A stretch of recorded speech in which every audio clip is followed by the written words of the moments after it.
Just have fun. Just be you. Be a Gerber. Do what you do best. I'm a Gerber. You are a Gerber.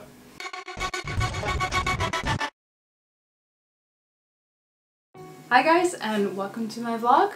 This vlog is going to be me talking about my fitness journey with the help of Mike over here. I've called him Mike. I don't know what his name is, but we're going to stick with Mike.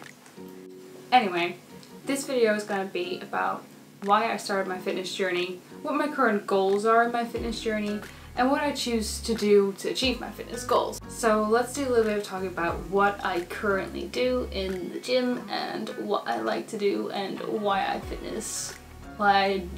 the fitness, why I'm in the fitnessing. For me, fitness is part of a healthy lifestyle. I don't do it because I want to punish myself or because I feel like if I don't do it, people are going to think badly of me. The reason that I go to the gym is purely because I love it. Because I do this for me, for myself. Not for anyone else, not for Mike. Although Mike is a little bitch. I enjoy fitness, I enjoy weightlifting, I even enjoy cardio. It's crazy, I know, but there's the endorphins, there's getting sweaty, getting, you know, it's that physical aspect of being in the gym and moving your body that's already good, but there is like that deeper sensation, that deeper feeling of I am making myself stronger or I'm making myself faster.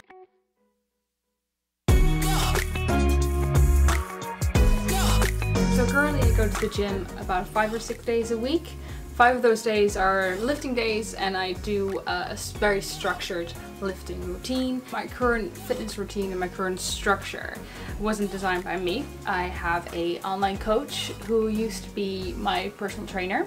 His name is David Bissell and he's got a YouTube channel which you can check out with a link I will put somewhere because I'm a good person. David makes me these Excel sheets that detail everything about my workout, whether that's how many sets I have to do, how many reps I have to do per set, or whether it's a drop set or a superset or whatever.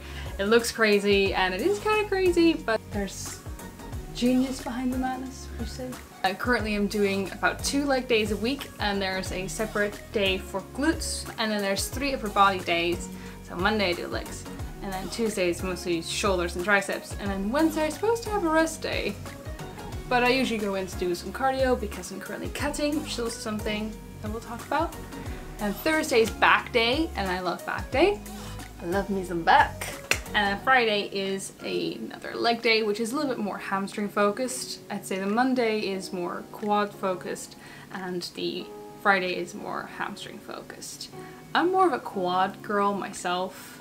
I don't know, I really love like really big poppin' quads. Unfortunately, I do not have the biggest quads in the world, but I'm getting there. I've got some baby quads. Saturday I have my glute, chest and shoulder workout.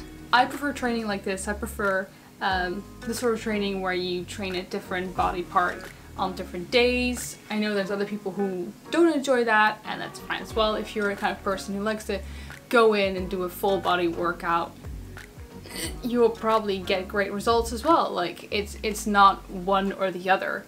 It works for me, even though I do some cardio when I go into the gym to lift, often to like warm up. I actually prefer doing my cardio a little more separately because I kind of have to get into a cardio mindset. And the other reason is that I really enjoy running.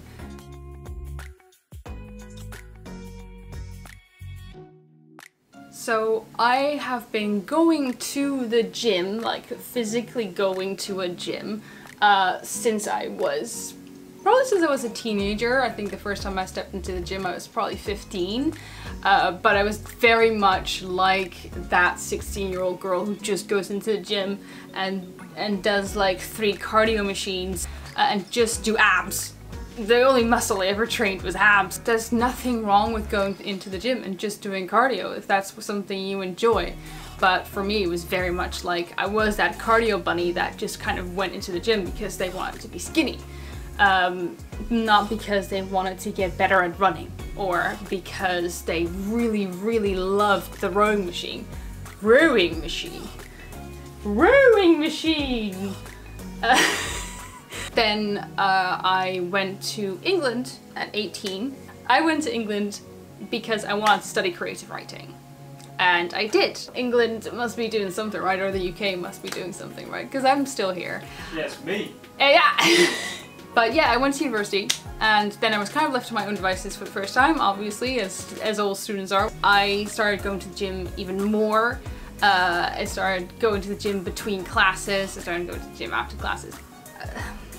It wasn't a negative experience, but the reasons I went to the gym were to negate other things. So I would eat very, very little, and I would go to the gym to burn off calories, or I would go to the gym if I knew I had to go out that night. I didn't particularly enjoy drinking or going out, but I really, really pretended to.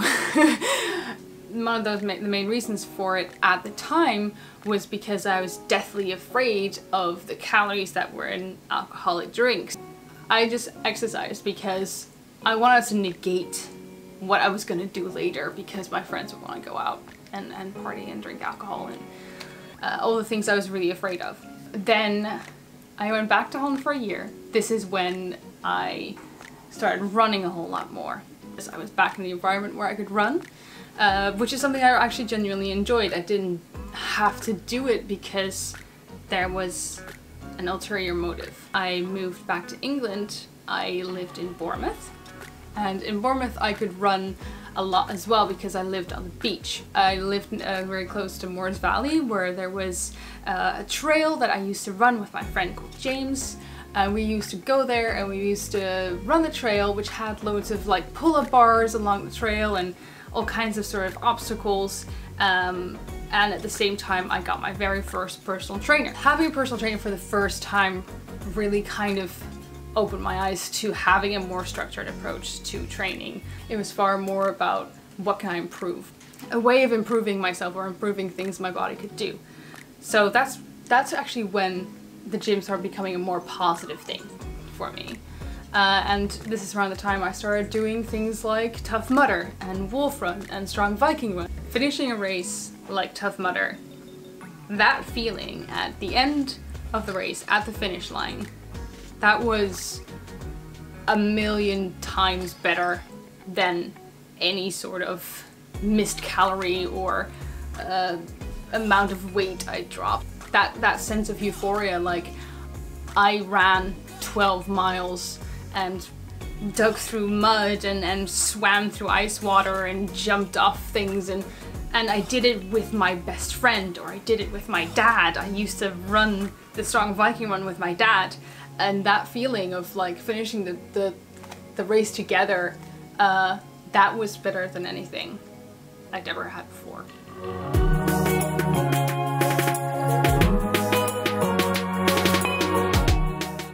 When I moved to London, the whole aspect of being able to go outside and run, get out of my head, get into nature, relax through running, that kind of went out the door a little bit. And even though I'd started lifting by this point, the motivation to lift heavier and to lift better was definitely already there from my first personal trainer.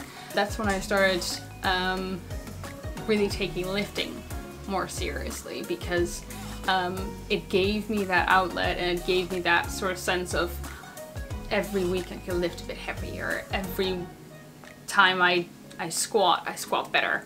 There was the same sort of satisfaction there.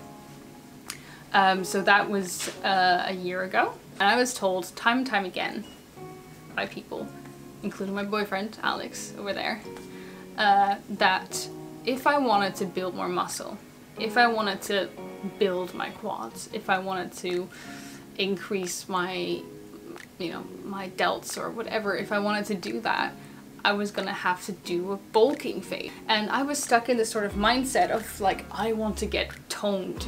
I want to lose fat and build muscle. I want to do them both at the same time. And the thing is, that's nigh impossible for a lot of people. Sure, if you were gonna start lifting for the first time ever, you're gonna lose some fat and you're gonna gain some muscle because you're a newbie lifter, newbie gains. But if you're like me, you've been in the gym for 10 years. God, I'm old. If you wanna get new gains, you're gonna have to be in a calorie surplus. It's just gonna have to happen. And I was really afraid to do that. I had hit a plateau. And for me, it was really hard to accept that I was gonna have to eat more to build muscle. It was really difficult for me to accept the fact that I was gonna have to gain a little bit of fat if I wanted to get the muscles that I wanted so much. Luckily, this is where my personal trainer David came in. He guided me on my very first bulking phase. When I started my bulking phase, the first thing I had to do, according to the person I was paying to tell me what to do, was cut my amount of workouts into, like, by 2/3. I had to go from about 10 workouts a week. I went twice a day, about 5 days a week. Sometimes I'd go a 6th day. So in the morning and in the evening. And I would do my lifting in the morning and I would do classes in the evening, mainly cardio classes. Which meant that I was exhausted all of the time. I had some injuries that just weren't going away because I was constantly exercising. And I wasn't gaining any muscle mass, which was actually my goal. I wanted to, like, gain some muscle mass. I went to 3 workouts a week, which was a total shock. I honestly thought that if I stopped going twice a day, I was gonna, like, get massively fat instantly. But obviously that didn't happen. Obviously. I just stopped over-exercise. I also had to increase my calorie intake. And I went from about 62 kilograms, just under 62, like 61. I went up to, my highest weight was 66.6. But most of it was actually muscle. In fact, almost all of it was muscle. My fat percentage didn't increase all that much. And it made me think, like, I didn't even know what I was so scared of, really.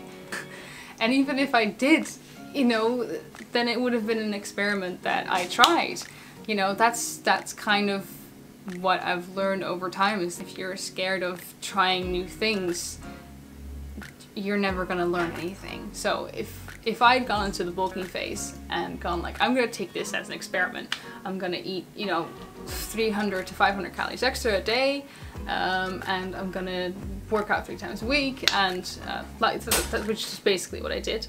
And I would have just, and if I had just gotten bigger, if I had just gained weight and none of it was muscle, then I could always just go back to the way I trained before. It really doesn't, or try something else, try something completely different. The only thing that really matters is if you're training safely, if you're training in a way that you enjoy, if you like it, if you're not injuring yourself, and if other parts of your life that you enjoy more or enjoy just as much don't suffer from it. Right? That was it, guys. That was just a quick summary of my fitness journey so far. So if you want to see what I do in the gym, see more videos like this where I'm just kind of candidly talking about my own experiences with fitness, or if you want to see more videos about me busting fitness myths and talking about things that annoy me in the fitness industry, you should watch more of my videos. And you can do that by subscribing. You can click the little bell so you get a notification every time I post something. And if you want to like or share this video, I'd be eternally grateful. And thank you very much, and tot ziens!